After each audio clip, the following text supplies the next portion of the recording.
में ऐसी परेशानियां, दिक्कतें जो लगातार लोग फेस कर रहे हैं। इस बीच गोवा से भी अगली खबर आपको बता देते हैं। उससे पहले लिए चलते हैं संबित पात्रा को, सुनते क्या कहते हैं। महत्वपूर्ण लाइन पढ़ना चाहूंगा। आप देख सकते हैं ये रिपोर्ट यहाँ छपा हुआ है अखबार में, और मैं अखबार से वो कुछ चंद पंक्तियां पढ़ना चाहूंगा। Report: Delhi seeking to store excess oxygen stock in other states. After a high-pitched battle for liquid oxygen last week, Delhi has been seeking to store excess stocks in other states with suppliers told to go slow. Suppliers को बोला गया है जो oxygen supply करते हैं दिल्ली को कि आप धीरे धीरे दीजिए, बहुत तेजी से ऑक्सीजन दिल्ली को सप्लाई मत करिए, क्योंकि हमारे पास स्टोरेज कैपेसिटी नहीं है। और जो बाकी राज्य है, आसपास के राज्य हैं, उनसे ये गुहार लगाई गई है दिल्ली सरकार द्वारा कि आप हमारे ऑक्सीजन को स्टोर करिए। In a report, the Petroleum and Explosive Safety Organization (PESO) has said that the excess liquid medical oxygen (LMO) available with Delhi is hampering the smooth supply from manufacturers, resulting in higher turnaround time due to deployment of tankers. और इसी प्रकार से अखबार में पूरा report छपा है, जिसका एक समरी मैं आपके सामने रखूंगा और अरविंद केजरीवाल जी की सरकार की अकर्मण्यता को आपके सामने उजागर करूंगा। ये पेसो क्या है जिसकी रिपोर्ट आज आई है?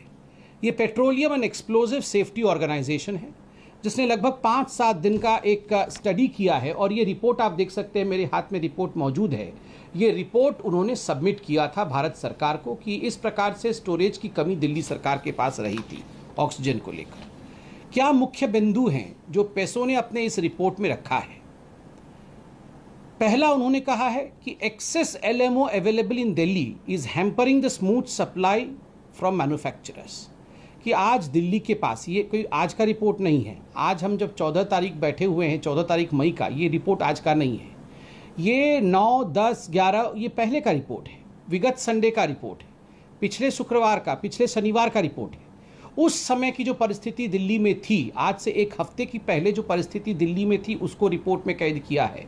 और वो कहते हैं कि एक्सेस सप्लाई दिल्ली में ऑक्सीजन की हो रही थी और हम सप्लाई कर रहे थे, दिल्ली इसको स्टोर नहीं कर पा रही थी, और इसका नतीजा हो रहा था जो टर्न अराउंड टाइम होता है, टैंकर आएगा, टैंकर यहाँ ऑक्सीजन अनलोड करेगा एलएमओ, और उसके बाद टैंकर वापस जाएगा।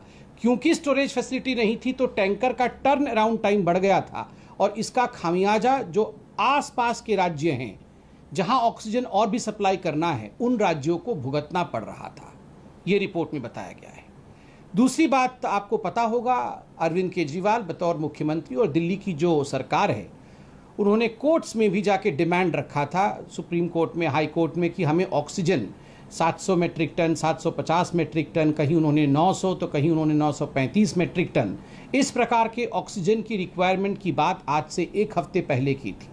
मैं आपको सूची भी दे दूं कि पहली बात, उन्होंने 700 मेट्रिक टन का डिमांड किया था, यह मई 5 को किया था, और मई 8 तारीख को, मई 8 को भी उन्होंने इसको रीआइटरेट अर्थात पुनः इसको दोहराया था कि हाँ, हमें 700-750 मेट्रिक टन के आसपास ऑक्सीजन चाहिए।